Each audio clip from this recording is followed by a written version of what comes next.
আসসালামু আলাইকুম। এর আগে আমরা দেখেছিলাম কিভাবে প্রোডাক্ট স্টক করতে হয়। চলুন এবার আমরা দেখে নিব কিভাবে আমাদের প্রোডাক্ট আমরা সেল করব। সেলের জন্য আমাদের চলে যেতে হবে সেলসে। সেলসে ক্লিক করলে আমরা এরকম একটা ইন্টারফেস পাবো। এই মডিউলগুলোর মধ্যে আমাদের যেতে হবে ক্যাশ রেজিস্টার। ক্যাশ রেজিস্টারে ক্লিক করলে আমাদের সামনে এরকম একটা ইন্টারফেস আসবে।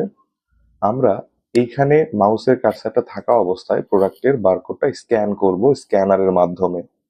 তো যদি আমাদের স্ক্যানারের মাধ্যমে স্ক্যান করতে সক্ষম না হই, যদি আমরা চাই যেখানে ম্যানুয়ালি সেল দিব, তাহলে কিন্তু সেল দিতে পারবো। সেটা কিভাবে, চলুন দেখে নেওয়া যাক। আমরা এর আগে ফান্টা নামক একটা প্রোডাক্ট স্টক করেছিলাম। তো চলুন ফান্টাটাই আমরা এখান থেকে সেল করব। এখানে যদি আমি ফান্টা লিখে সার্চ করি তাহলে কিন্তু ফান্টা 250 ml ডান সাইডে আমার স্টক সহ শো করবে। আবার আমি যদি এখানে ড্রিঙ্কস লিখি, এটা হচ্ছে সার্চ বাই ক্যাটাগরি। তো আমি যদি এখানে ড্রিঙ্কস লিখি তাহলেও কিন্তু আমার এইখানে ফান্টাটা চলে আসবে। তো সিলেক্ট করলাম। সিলেক্ট করার পরে এখন এই ফান্টার কত কোয়ান্টিটি আমরা দিব সেটা এখানে লিখে দিলাম যে 2টা কোয়ান্টিটি আমি দিতে যাচ্ছি। ইউনিট প্রাইসটা এখান থেকেও চেঞ্জ করা যাবে। যেমন আমরা যদি এটা লিখি যে 60 টাকা, তাহলে কিন্তু আমাদের এখানে আমরা সেল করতে পারবো। আবার আমরা যদি লিখি 40 টাকা, তাহলে এখান থেকে আমাদের সেল করতে দিবে না। কারণ কি, মিনিমাম প্রাইস শুড বি 45 টাকা। আমরা মিনিমাম প্রাইসটা 45 এ দিয়ে রেখেছিলাম, এই জন্য 40-এ আমরা সেল করতে পারবো না। সো আমরা 50-ই রাখলাম। দেন যদি ইন্টার প্রেস করি তাহলে কিন্তু অটোমেটিক আমাকে প্রিন্ট প্রিভিউ পর্যন্ত নিয়ে যাবে। অ্যাড করতে চাই বা সেল করতে চাই, একই সাথে আমরা আরো কিছু প্রোডাক্ট সেল করব। চলুন দেখে নেওয়া যাক আমরা কোন প্রোডাক্টটা সেল করতে পারি। আমরা হচ্ছে বয়েজ টি শার্টটা এবার সেল করব। তো বয়েজ টি শার্টটা আমাদের কাছে আছে 10টা, ইন স্টক 10টা। আমরা একটা সেল করে দিব। এখানে ডিসকাউন্ট অপশন আছে, আপনি চাইলে প্রোডাক্ট ওয়াইজও ডিসকাউন্ট দিতে পারেন। আবার নিচের যে ডিসকাউন্টটা, এটা হচ্ছে টোটাল পেয়াবলের উপরে ডিসকাউন্ট। অ্যাজ লাইক, আমরা যদি চাই এখানে টাকাতে বা পার্সেন্টেজে ডিসকাউন্ট দিব, কত পার্সেন্ট ডিসকাউন্ট দিব লিখে দিব। আদারওয়াইজ যদি আমরা টাকাতে চাই তাহলে কত টাকা ডিসকাউন্ট দিব সেটাও আমরা এখান থেকে দিতে পারবো। 50 লিখে সেভ করে দিব, তাহলে কিন্তু এই অ্যামাউন্টের প্রাইসটা 300 টাকা হয়ে গেল। এবার টোটাল পেয়াবল অ্যামাউন্ট আসছে 400 টাকা। এর উপরে যদি আমি ডিসকাউন্ট দিতে চাই তাহলেও কিন্তু এখানে আমরা ডিসকাউন্টের অপশনে ক্লিক করে ডিসকাউন্ট দিতে পারি। 20 টাকা অ্যাডিশনাল ডিসকাউন্ট আমি দিলাম টোটাল পেয়াবলের উপরে, এখানে সেভ করে দিব। কাস্টমারটা এখন আমরা অ্যাড করতে পারি কিভাবে, এক্সিস্টিং কাস্টমার থাকলে এখানে সিলেক্ট করে সার্চ করতে পারি, তাহলে কাস্টমারটা আমরা পাবো। যদি না থাকে তাহলে আমরা নিউতে ক্লিক করতে পারবো। তো কাস্টমারের নেমটা আমি এখানে ফিল আপ করে দিলাম, কাস্টমারের name, phone number, mail. Customer type যদি চান এখান থেকে ফিল আপ করতে পারেন, প্লাটিনাম বা আদার্স আরো কিছু থাকলে, ওপেনিং ব্যালেন্স, কাস্টমারের প্রিভিয়াস কোনো ডিউ থাকলে আপনি এখানে তুলে দিতে পারেন। বিজনেস আইডেন্টিফিকেশন নাম্বারটা তুলে দিতে পারেন। যদি তাকে ইমেইল বা এসএমএস এর মাধ্যমে পাঠাতে চান ইনভয়েসটা, এখানে চেকমার্ক করবেন। এটা আছে ক্রেডিট লিমিট। ক্রেডিট লিমিটে চেকমার্ক করলে এখানে দেখেন একটা অপশন দেয়া আছে যে এই কাস্টমারকে আপনি কতটুকু পর্যন্ত ক্রেডিট অ্যালাউ করবেন। যদি আপনি 1000 টাকা এখানে লিখেন, তার মানে আপনি এই টাকাটা, মানে উনি যদি 1000 টাকা ক্রস করে কোনো ইনভয়েস, তাহলে আর ওই 1000 টাকার অতিরিক্ত সে আর ডিউ নিতে পারবে না আপনার থেকে। এরপর ক্রেডিট ডেজ, এই ক্রেডিটটা কতদিনের জন্য হবে আপনি কিন্তু সেটা লিখে দিতে পারেন। দেন আমি সেভ করে দিলাম। সেভ করে দেওয়ার পরে আমরা এখানে ক্যাশ দিব। ক্যাশ দিলে সে যদি আমাকে 500 টাকা দেয়, আমি এখানে 500 লিখবো। পেমেন্ট মেথড এখানেও দেয়া আছে, যে কোনো ওয়েতে পেমেন্ট আপনি রিসিভ করতে পারবেন।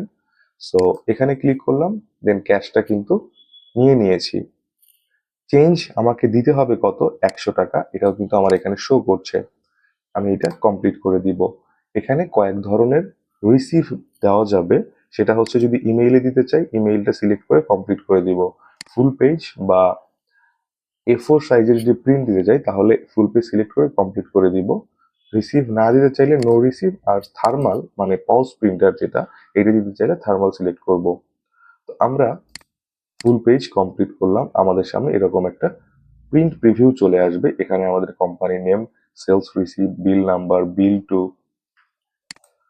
এখানে বিল টু, তারপরে হচ্ছে customer name, invoice number, date, product description, times বা quantity, unit price, discount, subtotal, total.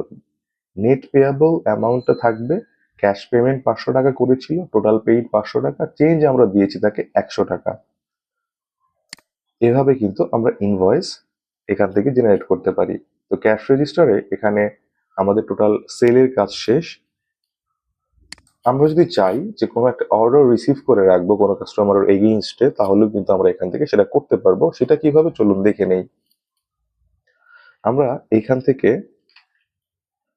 Boys T shirt 2টা অর্ডার নিব, 300 টাকাতে অর্ডারটা নিলাম। নেয়ার পরে আমি যদি সেভ অ্যাজ অর্ডারে ক্লিক করি, কিন্তু এর আগে আমার কাস্টমারটা দেখতে হবে যে কোন কাস্টমার। আমি এখানে জেড লিখলাম, ZU, কাস্টমারের নেমটা এখানে চলে আসছে। সিলেক্ট করে দিলে এটা সেভ হয়ে গেল কাস্টমার এগেইনস্টে। আমি সেভ অ্যাজ অর্ডারে যদি দেই, তাহলে এটা কিন্তু আমার অর্ডার রিসিভ হয়ে গেল। এটা আমি পাবো কোথায়? আমরা পাবো এটা অর্ডারে। অর্ডারে ক্লিক করলে দেখবো যে এই অর্ডারটা এইখানে আছে। তো যদি আবার অর্ডার মডিউল থেকে ক্রিয়েট করতে চাই, দ্যাটস ফাইন, আমরা ক্রিয়েট অর্ডারে ক্লিক করব। দেন এখানে কাস্টমার নেম লিখবো। কাস্টমারের নেমটা হলো আমার লিখলাম, বা নিউ ক্রিয়েট করতে চাইলে নিউ ক্রিয়েট করে নিব। ফোন নাম্বারটা আমি দিয়ে দিলাম, সামথিং আমার ফোন নাম্বার যেটা থাকবে দিয়ে দিব।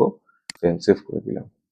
দিয়ে আমি এখানে সিলেক্ট সেলসম্যান, যদি সেলসম্যান থাকে এখানে সিলেক্ট করে দিব, অ্যাড করে দিব। তাহলে কিন্তু অর্ডার ফিল্ডটা চলে আসছে। এখন এই কাস্টমার আমার কাছ থেকে কি অর্ডার করতে যাচ্ছে? সে হয়তো আমার কাছ থেকে ফান্ডটা নিবে,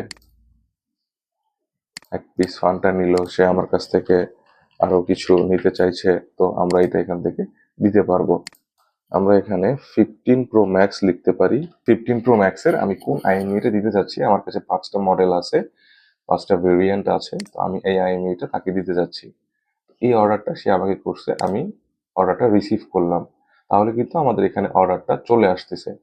আমরা কি করতে পারি, আমরা এখানে অর্ডারে যদি ক্লিক করি, অর্ডারটা ডেলিভারি করার সময় আমরা এখানে ক্লিক করলাম, শিপ অল প্রোডাক্টে ক্লিক করব, দেন কনফার্ম করব। তাহলে কিন্তু শিপিং কোয়ান্টিটি এবং অর্ডার কোয়ান্টিটিটা এখানে পেয়াবল হয়ে যাবে। তো সে আমাকে যদি 1000 টাকা দেয়, 1000 টাকা দিব, দেন চেঞ্জ আমাকে কত টাকা দিয়েছে এটা কিন্তু এখানে চলে আসবে অটোমেটিক্যালি। তারপর আমরা এখানে আরেকটা অর্ডার আছে, এটা কমপ্লিট করব চলুন।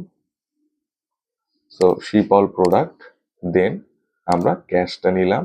নেওয়ার পরে আবার ভেঙে ভেঙে পেমেন্টও নেওয়া যেতে পারে। 60,000-এর মধ্যে সে হয়তো 30,000 50 টাকা এখানে দিল, বিকাশে পেমেন্ট করবে, আমরা এটা দিয়ে দিলাম। কমপ্লিট করে এটা সিলেক্ট করে দিলাম, তাহলে কিন্তু অর্ডারগুলো আমার ক্লোজ হয়ে গেল। এটা যখন সব কমপ্লিট হয়ে যাবে, ওইটা আমার চলে যাবে ইনভয়েসে। আজকের দিনে আমি কত সেল করেছি, এখানে কোন কোন ওয়েতে আছে, বা এখানে কিভাবে সেল রিসিভ গুলো আছে, এখানে কিন্তু আমাদের শো করছে। তো আমরা এখানে 2 ডেজ যদি সিলেক্ট করি, তাহলে এখানে আজকের দিনের টোটাল সেল কত এটা আমরা দেখতে পারবো। ধন্যবাদ। আসসালামু আলাইকুম।